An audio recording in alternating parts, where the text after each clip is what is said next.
A little background on the St. Francis that's coming up in our next Q2. It was mainly dominated by largies about 10 years ago and slowly evolved over to a smallmouth fishery. The smallmouth were there, but since the gobies invasion, the smallmouth has taken over and the fishermen have veered out into the deep as well as the shallow bite.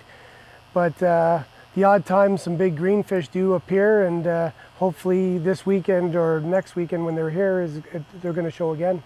Well, now a lot of the guys are up in the flats, doing the clay flats, doing the shallow bite, but then now a lot of guys are starting to veer up and do the deep current run as well, because it's not I'm not saying an easy fish, but it's the boat just gets pushed down the river and they just bounce things along, and because of the gobies, the smallies are just sitting there behind rocks and stuff like that, and they're just doing snap jigging and stuff like that, and they're just getting nailed. It was a bit of we got a bit of a revenge factor coming, because last year we broke down around 12:30. We lost our lower end unit in Jack's boat, and it was one of those times where it was a perfect storm for Jack and I. We were thinking one of these days we're going to win it with largies. We were going for largies, we found some, and we weren't able to get to our big largies because of the breakdown right when we had that nasty storm last year. This year it's something very similar to last year. The only difference is the water levels are going to be normal, stabilized compared to last year. We had all that rain and everybody was flooded out. So this year it's basically we're on the same time of year, Q2s.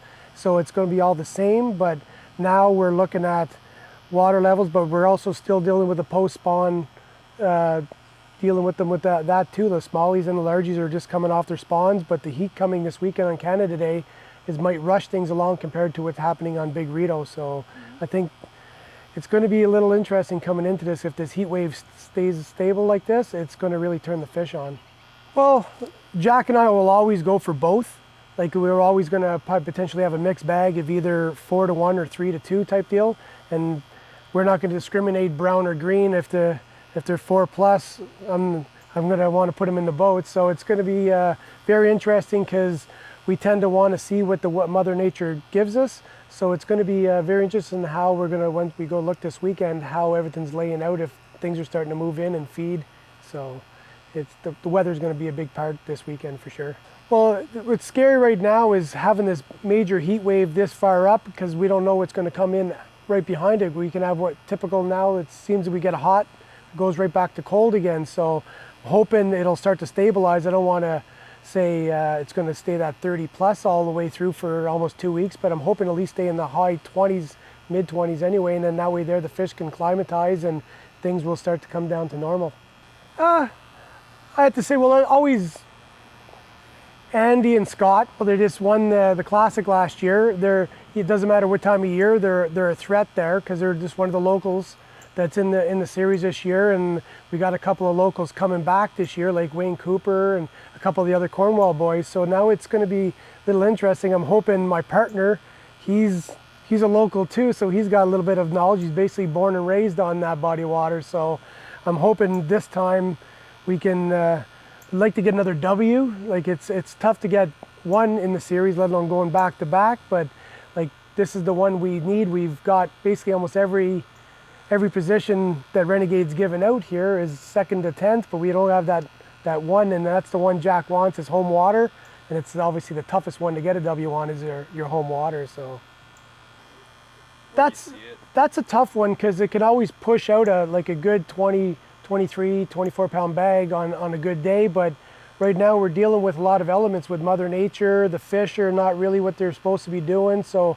it all depends on how the fish want to feel coming into the event. Like, definitely there's going to be some 20-pound bags, but how many, we're not sure, because typically sometimes top 10, minimum 20 to cash a check. But the way this year is going so far, it's tough, and that's nice, because it's called fishing, it's not catching, so you got to work for it to get it. So I'm hoping it's a bit of a grind, because Jack and I like it that way, and it keeps everybody on an even keel.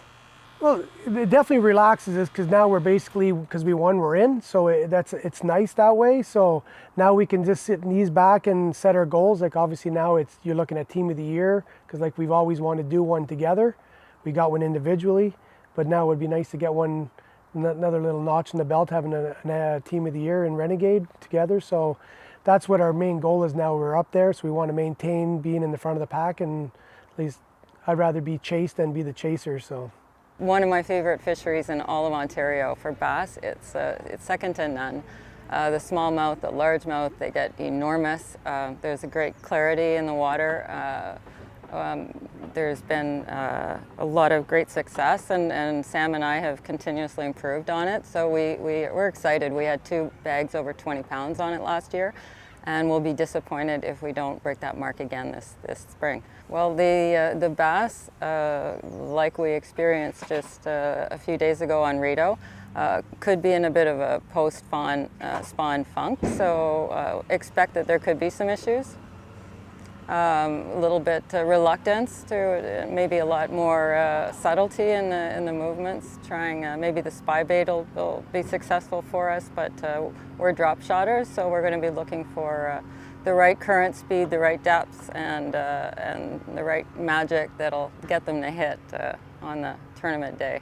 I think we're learning all the time, and we're trying to push ourselves. We've learned that, especially later in the summer, that bass will go a lot deeper than actually 25, 30 feet. We've caught them as deep as 55 feet, so and nice ones. But obviously, the bass care comes into really important play at that point. So yeah, no, we've learned a lot. We want to keep all our bass alive, and we're going to play to our strengths, which is smallmouth and deep. So that's a strategy for us. Right. No, the no piercing cull tags are easy switch, and we used them the other day for really successfully, not a problem.